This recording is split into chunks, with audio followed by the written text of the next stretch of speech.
Metaphor ReFantazio is a well-crafted JRPG made by Alice Games, the same people that made Persona, which means the UI is fire. Look at that. It has well-crafted characters, all bundled up in a fantasy world where there is racism and discrimination. Truly a JRPG for the modern time. Hi, name's Sandy, and I love Metaphor ReFantazio, especially its characters. And I love women. And for the past few months, all I've been doing is drawing women. So I thought to myself, how about I change up the guys into women? I'm a genius.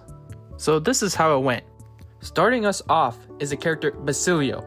The main reason I even wanted to do this, because low-key, I want to draw this guy as a girl. So anyways, Basilio is a Parapus, which is basically a beast human or an animal person, you know what I'm saying? Like an anime cat girl type deal. But a Parapus in the game is, I think, the second most discriminated race, only second to an Elda, which is basically a stand-in for a human.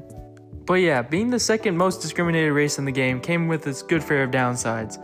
One of them being a scar in his right eye from multiple years of torture, from weapons being tested on them, and the second downside is now he's aligned with the main villain of the game that low-key wants genocide. So, you know, comes with the territory. But as a person, he's a really good dude, just aligned with the wrong crowd. He's a nice guy, he stands for the weak, but he low-key lost his way through the oppression and shit. You know how it be, bruh. But that's all I'm gonna say about his story and lore, because I'm low-key scared of spoiling it. So let's get to the design. He is the only character that low-key rocks with the suit, with these puffy shoulder things. Bro, everybody else looks goofy as hell, but he pulls it off. And then he got this handkerchief thing around his neck, and then he got a Gucci belt with the emerald green button-up tee, bro. With some flared pants and these vegan leather shoes. Bro, tell me this guy ain't rocking straight aura. Now the question is, how do I make this absolute Vogue model into a woman? And the answer was, put an apron on it. This makes a lot more sense when you play the game.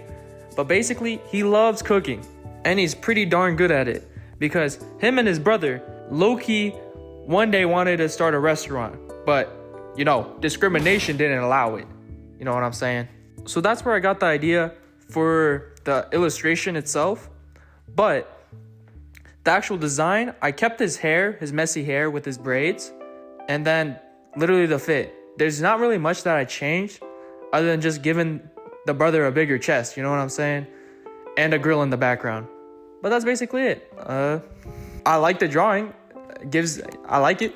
Next on my chopping block of mediocre gender bending is the main protagonist, Will, whose character is that he's childhood friends with the prince that you're trying to save from a curse. And that's basically all I can really say about Will as a character, because I'm scared that I might spoil some plot of the game. But design-wise, he's basically a woman. Like, I look into his eyes and I just see twink energy, bro. So it's really hard to really gender bend him, because he already looks like a girl. So all I did really was just give him a jellyfish cut. You know what I'm saying? Literally nothing else. Plus the mandatory bust increase. So now I had to think about the pose. And when I was like pondering this thought, I was like nibbling on my artist glove, you know, this thingamabobber. But yeah, I was nibbling on that. I'm like, low-key, that'd be really cool if you was like biting it, trying to put it on. Because he has leather gloves, and he's one of the only characters that does have gloves in the game. A really bare bones idea, but while I was crafting these drawings, I've been trying to cook with my rendering of shadows, because usually I use the Clip Studio Paint dense brush for like cell shading or like the harder shadings, and then I use the opaque brush for like smoothing it out. But for these past two drawings, I've been just working with the dense brush, and I'm low-key liking how it turns out. Like, you can see the difference right here. Like, I personally like how clean it looks with the dense brush. So yeah, that's the finished drawing. So let's get on to the next guy that we're gonna turn into a girl. The main villain himself, the genocide master, Luis. Luis. What can I say about this man? He is a pretty mofo with villainous intent, genocidal intent even. So okay, basically Luis in the beginning of the game is introduced to us as a person that killed the previous king. Ooh, spoilers? Not even. They introduced this guy even before the beginning of the game. Before you even start the game, they introduce a cutscene where this mofo kills the previous king. So nah, bro, this isn't even a spoil, swear to God. But anyways, he kills the previous king because the previous king was supposed to bring equality. Didn't do that because, you know, if he did, there wouldn't be a game. So he takes it upon himself to have power as a reigning factor. He doesn't care about your race, your gender. He just only cares about you being strong. And then there's weak. Different form of discrimination, but still. Inherently, there's a flaw in that, even though there's equality in all. Like, you just have to climb up in strength. But what do you do if you can't grow in strength? That is where his philosophy is faltered, or there's faults in it. Now that I think about it, I haven't really talked about the premise of the game. My bad.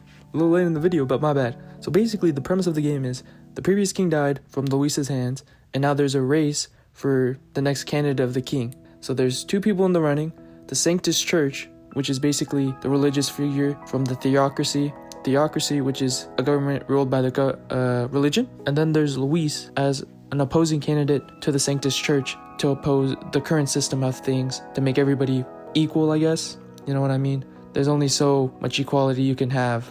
And then there's little old us as Will, trying to bring the prince back in power, because the prince has that curse and we need to lift it. So he's running for the prince. And yeah, that's basically the main concept of the game. Now that I explained the game, let me get into Luis's design.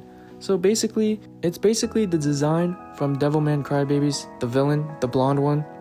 It's basically the villainous character is shown to be an angel of sorts to the people. You know what I mean? Like that wolf in sheep's clothing concept, which Luis embodies.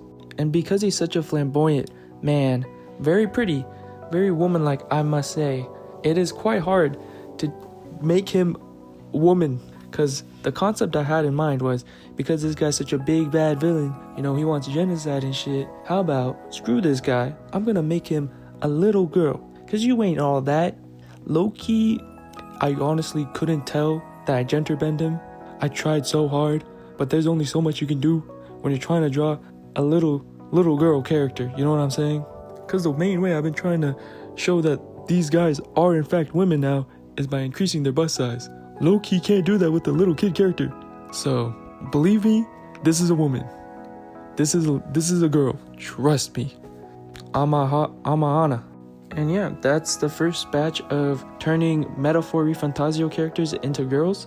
I had a really fun time trying to figure out a way to make them a woman, even though in the end they kind of just big boobies, because it felt weird trying to tamper with their clothing, because low-key their fits were so good. I just couldn't replace it, you know what I'm saying? And if you enjoyed it, like the video. If you didn't, don't like the video. Anyways, see you later. Peace.